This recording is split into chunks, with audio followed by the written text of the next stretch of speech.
Well, welcome to another podcast of The Cycle. My name is Brandon Bordeau, joined alongside Greg Horn and Brady Cross. Good afternoon, gentlemen.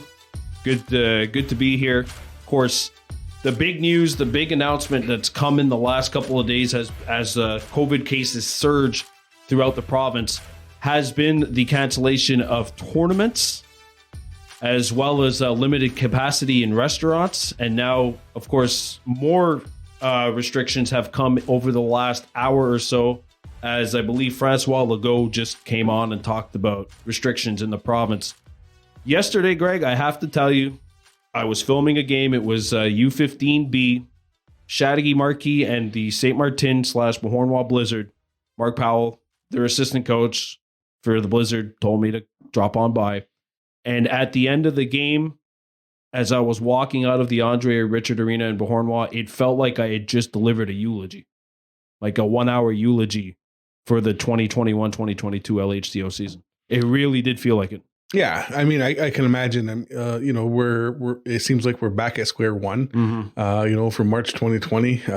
With things being canceled and closed and whatnot. I mean, the holiday break was coming up. Yeah, so we weren't expecting a lot of hockey to be played over the next couple of weeks anyway. Yeah, but I mean, I'm one of the coaches of the MAG team.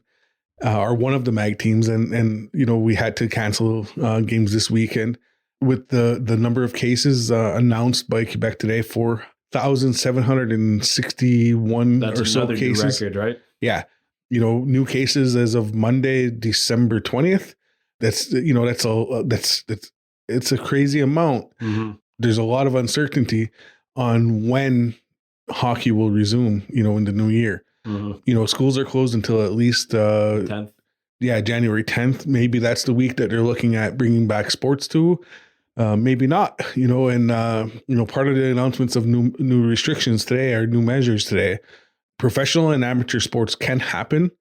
However, they need to be done without any spectators.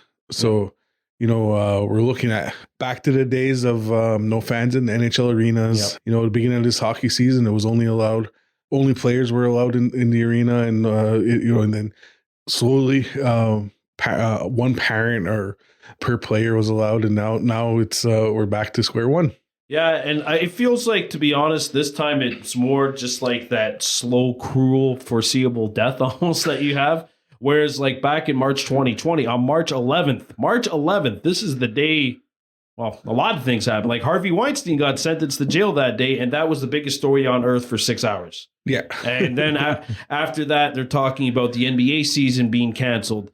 And they're doing this as I'm uploading the game that I just filmed an hour earlier on YouTube. And that was the day that the World Health Organization declared COVID-19 a global pandemic. Yeah. The next day, the Kahnawake Education Center announced that they would be closing school on Friday the 13th for some meetings and to decide how things will proceed.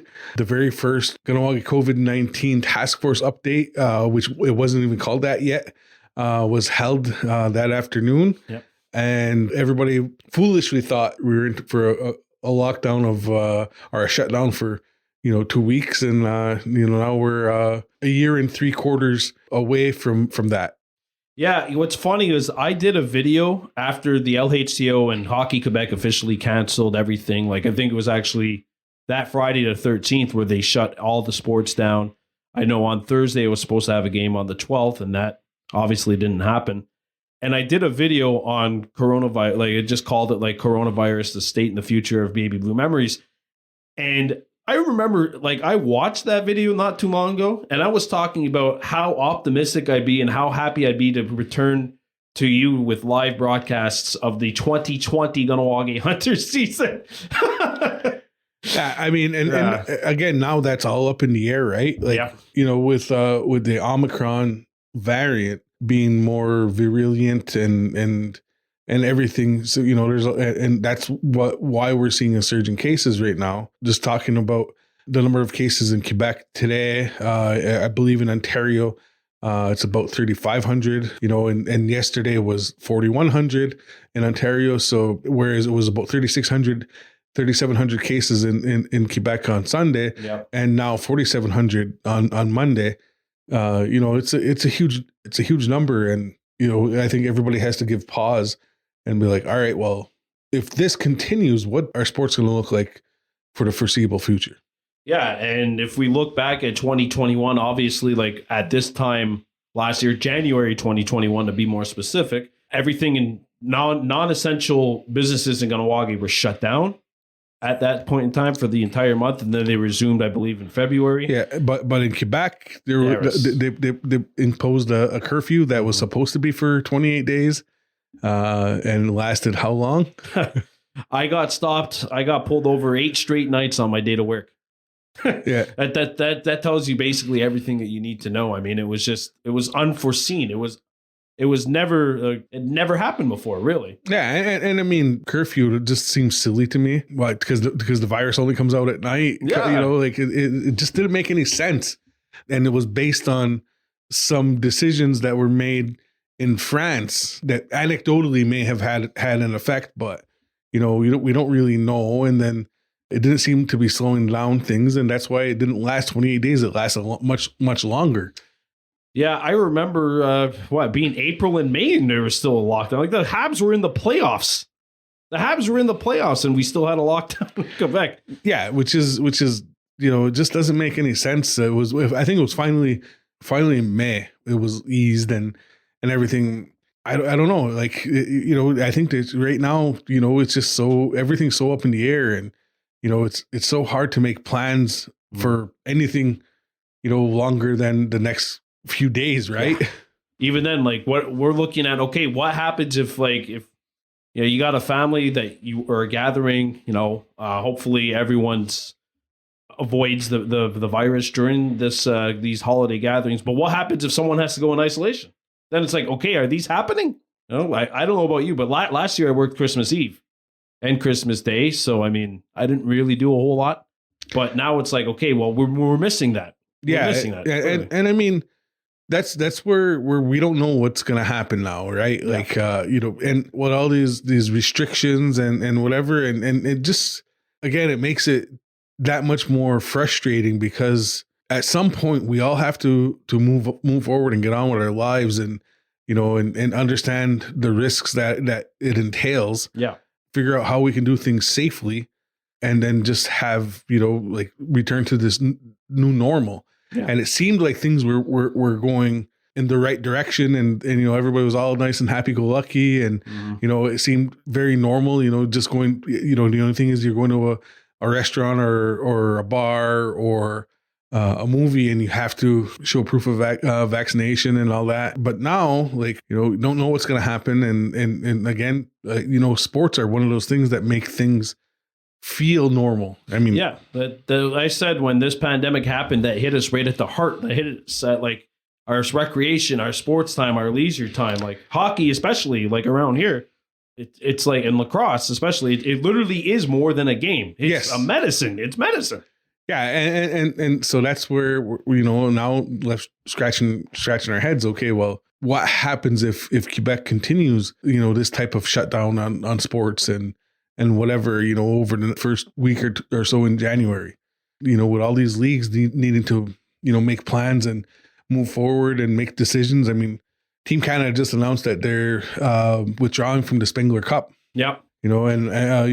We're probably coming to the point of no return very soon. The NHL players to decide if they're going to go to the Olympics or not. I think they actually the NHLPA made a statement saying that they weren't going. Oh, really? Yeah. Wow. I missed that while I was reading up on. I feel like that might have happened, or it was just a rumor. But I don't think they're going to go. I really don't think they're going to go, and I think that after preseason World Junior Games, I think they're going to either impose a limit on people attending games in the World Juniors in Edmonton and Red Deer, or they're going to say we're just going to do behind shut doors with no fans in attendance. Well, they had already announced the pre-tournament games would be starting earlier than normal. Okay. So they would be spread out a little bit more rather than have them all jammed right together, in the hopes of slowing things down. Yeah. So, I mean, there you go. Like the dominoes seem like they're falling again. I know the NFL literally just put something basically saying like, you know what, like, look, we have players that are dropping like flies because they have to enter the health and safety protocols. I think what the NFL just did actually was they are no longer imposing health and safety protocols in that league. So the NFL, as far as I know, there's no more health and safety protocol. It's you're out because you have it rather than go with the protocol. Yeah. So it looks like Pierre LeBrun from TSN had just said there's a real sense that NHL players aren't headed to the Olympics. So there's nothing that's really official yet, but all signs are starting to point in that direction. And you know what? I don't even know if they would have gone had we not been in a pandemic because of all the political uneasiness that countries in the West have with China. Oh, yeah. At this point, when the Tokyo Olympics happened, there wasn't a surge of COVID-19 cases like this.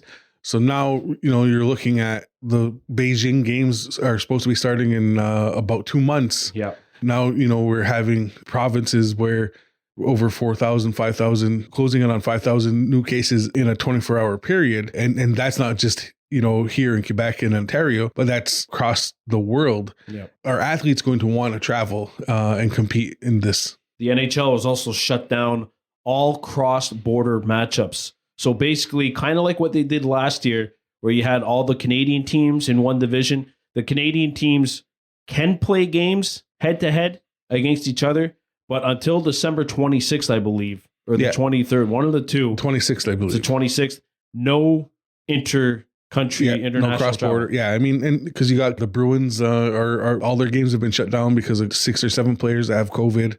Plus 2 coaches, Columbus Blue Jackets, I believe today. The Panthers. They just had games shut down because of a COVID outbreak within the team. So it is concerning when, you have the world's elite athletes getting sick. Yeah. And in the fashion where, they're very close to each other, to their teammates, and they travel together. They, in some cases they live with each other. Yeah. It's when a sickness hits a team, it's something that's really goes through that team. Yeah, it really does because of the proximity that they are with one another. Yeah, they're on the road with each other. I think that's going to be something that you look at now in terms of the NHL. Remember what they were doing last year was no real mingling with each other like on the road. It's only you and I guess your roommate when you're on the road. Yeah, again, and you're dealing with 2 different countries and 2 different protocols, and states. In Canada, they're going to make one decision, and the US is going to be completely different. One of my good friends just went to Florida not too long ago, and he said it's almost like this pandemic never happened. Yeah. I mean, so again, it's all different, depending where you are, and how they're treating it. And again, it seems like the Omicron variant, though is spread more easily, may be less severe. And again, that depends on each individual person. Of course. And the entire goal of all these restrictions has always been not to stop the spread, but to reduce the spread and slow it down in order to not overwhelm the healthcare system. I'll tell you one thing. You know who's had a really rough 2021? It's all those people that made money by selling those the Ça va bien aller rainbow stickers from 2020, which you've seen everywhere. Yeah. It's been a rough 2021 for them. But there was something that we were able to see during the 2021 years. This will be the final podcast of the cycle for 2021. We got to see championships awarded. Yes. We got to see championships won by teams from our community. Yes. We got to see players playing in football championships for the Chateauguay Raiders from our community. The Mosquito team made it all the way to the final. And then there was that glorious day on October 10th, 2021 at Cité des Jeunes Arena. We got back and we watched as our Bantam A's won by a final score of 4-1 over the Île-Perrot River Yang. That game, it felt like a brand new beginning, a fresh start. You could feel it in the crowd, like just how many people that were there from our community, not even there because they had a kid on the team. They were just there to watch a game.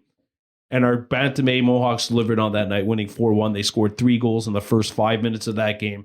It felt so nice to finally get back into there. We got to see that. We got to see teams play on the ice at home We got to see Billings come on down and play a few games throughout the course of the year. That in itself, like when you're talking about strategy with the coaches, you're talking about what you're going to do, what kind of adjustments you're going to make on the field, on the ice, in the arena, no matter where, in the ring. That gives you like that sense of normal.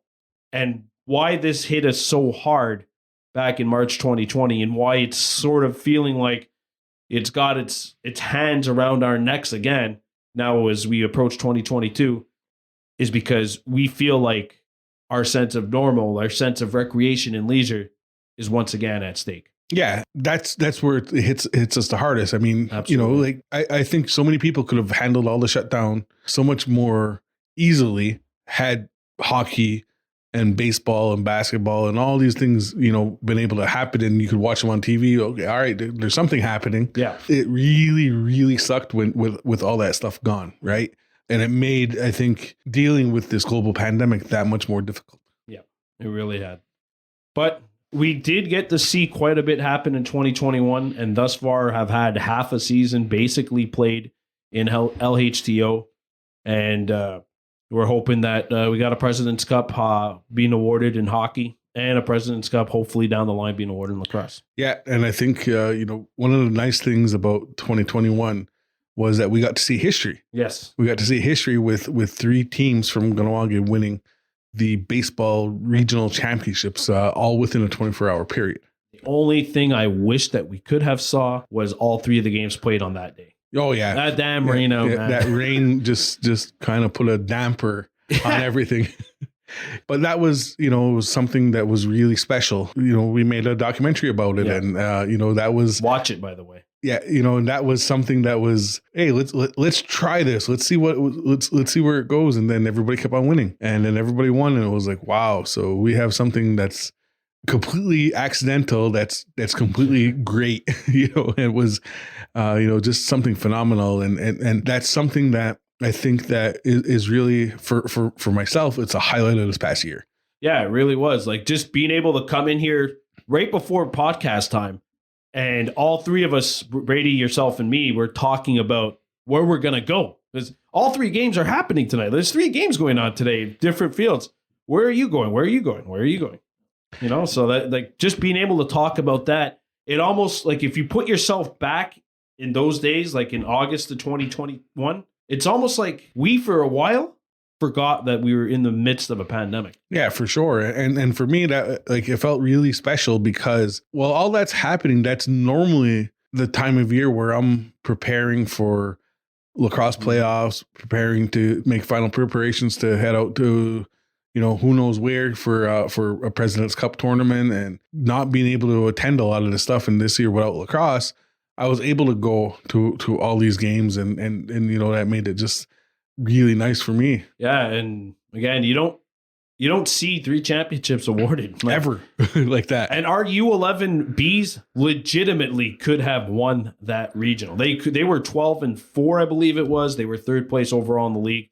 They really hit their stride after a 1-2 start. We could have been talking 4 teams here. Yeah, and I think the future for baseball in this community is very bright. Yeah, it really is. And the future, like our junior team, the Junior Hunters, if you look at the Junior B team, some of the names of some of the kids who I look at the roster or what, could be a rough guesstimate of the roster. Wow. Like the players that we have in sports, it's unbelievable. Yeah, the potential for a really good team coming out of the Kahnawake Hunters is there. Yeah, definitely. Well, the potential for a very good 2022, I optimistically will say, feels like it's there. It feels like even with all the cases spiking, it feels like we did something in 2021, and it feels like in 2022, we're going to take it up to another level. Will it be normal? Who knows? But at least for those 24 hours back in August this year, we had the opportunity to feel what it was like to be, the ecstasy of normality. And of course, the thrill of 3 teams from our community winning championships. So with that being said, we'd like to thank everyone who has given us a listen over the last few months. We're definitely hoping that our next podcast we'll be talking about games, upcoming games and events, which will be taking place, of course, during that second weekend of January 2022. And we hope you love them. We hope you love these podcasts, because Greg, myself, and Brady, we love bringing them to you. And again, we're hoping that 2022, when it commences, we have something else to kind of talk about, as thrilling as it is to reflect on some of the good things that happened in 2021. So for Greg Horn, Brady Cross, I'm Brandon Bordeau, signing off on The Cycle. We'll see you, and we'll hopefully hit for a home run in 2022. On a way. The views and opinions of the guests expressed in this podcast do not reflect those of Redeewase and its employees.